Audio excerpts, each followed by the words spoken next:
คนมาเบิ่งวิธีหยอดกันเลยเนาะเข็นแบบเบาๆเลย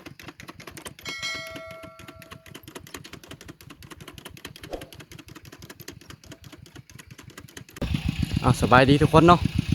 เดี๋ยวมื้อนี้สิมารีวิวเครื่องหยอดเข่าแบบเข็นเนาะหรือว่าแบบหยู่เนาะบ้านเฮาแบบหยู่เนาะแบบ8 ปากเนาะทุกคนเนาะว่าใช้งานได้ดีหรือบ่เนาะเดี๋ยวสิรีวิวให้เบิ่งเลยเนาะนี่เนาะหลังจากประกอบแล้วเนาะสภาพโดยรวมมันก็สิประมาณนี้เนาะประมาณ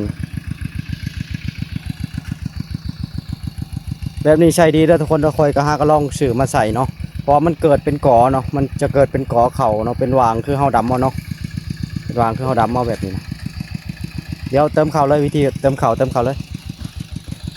นี่เติมเข่าก็ง่ายๆเนาะทุกคนเนาะเต็มนี่เนาะโอ้ได้หลายเลยทุกคนได้เต็มนี่เลยได้หลายไห่เนาะเพราะว่ามันออกบ่หลายๆเนาะมันออกอยู่6-7 เม็ด10 เม็ดหรือ12 เม็ดเนาะเพราะว่าเขาได้ดัดแต่งเนาะ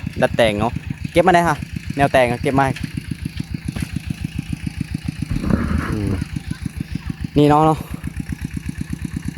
ตอนพาไปเดี๋ยวรีวิวก่อนตอนเขาได้มาเนี่ยมันจะเป็นหูเนาะตัวนี้ก็เป็นหูเนาะเราต้องใส่กาวห่อนเนาะกาวห่อนกับพองหนำเนาะมาอุดหูมันไหวเนาะด้านนี้ก็อุดเนาะแล้วก็จงไว้พอแต่เรือเป็นห้องน้อยๆประมาณนี้เนาะถ้าว่าเฮาอุดนี่มันจะลงหลายเนาะทุกคนเนาะมันจะลงหลายเขาเฮามันจะลงหลายเนาะมันจะเกิดที่เนาะว่าแล้วก็เกิดหลายแล้วมันจะเป็นปุ่มเลยเนาะบ่งามบ่โอเคเนาะถ้าว่าเฮาแต่งแบบนี้แหละมันจะลงงามเนาะลงงามเขาเนาะมันมีบ่หลายเนาะทุกคนสำคัญชุดทอนนี่เนาะอันหูตัวนี้อันไว้เลยบ่ให้ลงเลยตัวนี้นะแล้วก็มาเปิดตัวนี้เป็นหล่องน้อยๆแบบนี้เนาะทุกคนเชื่อไปทุกคนน่าจะใช้ได้เนาะบ่ยากน่าจะเห็นคลิปนี้แหละน่าจะเห็นได้เนาะวิธีวิธีประกอบอย่างมันง่ายๆเนาะนี่ใช้ดีได้ทุกคนเลยเพราะว่าพุ่นเนาะเบิ่งพุ่นเห็นว่าเครื่องเดียวนี่ยอดมือเดียวนี่คิดเอานี่มือเดียวตอนเช้าหัน10 โมงขึ้นเนาะ10 โมงขึ้นเลยนี่มันสิได้หน้าเป็นเฮกตาร์นึงเลยเนาะเกือบเฮกตาร์เลยอีกยังเว้นเติบเนาะ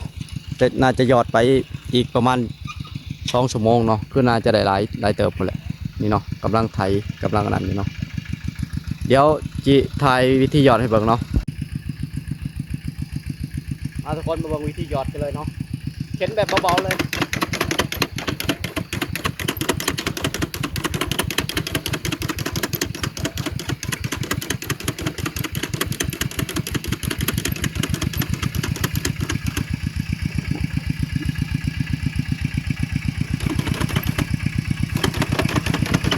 ง่ายๆเนาะบ่ยากเนาะ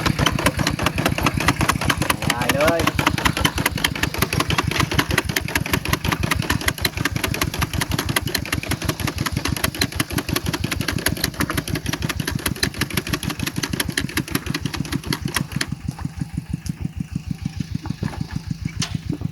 ไว้เนาะทุกคนเนาะอยู่ไว้ชั้นนี้ก็ได้เนาะไว้ชั้นนี้ก็ออกเนาะ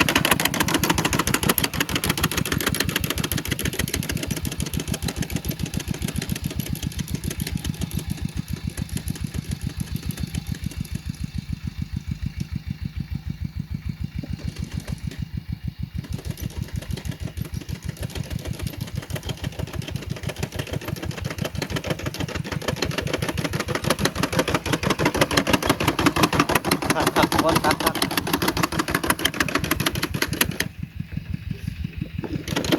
นะเรือแถวชุดถ่ายเนาะเรือแถวชุดถ่ายกับแล้วให้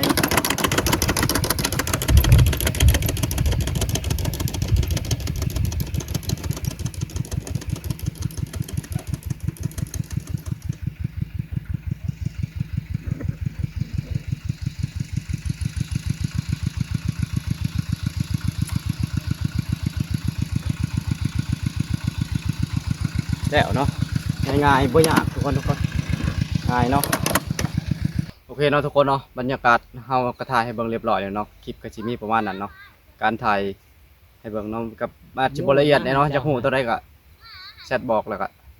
คอมเมนต์ไว้เนาะถามกันได้เนาะ การหยอดการหยังก็ง่ายๆทุกคนเนาะเฮ็ดง่ายๆหยอดแบบง่ายๆเลยเนาะ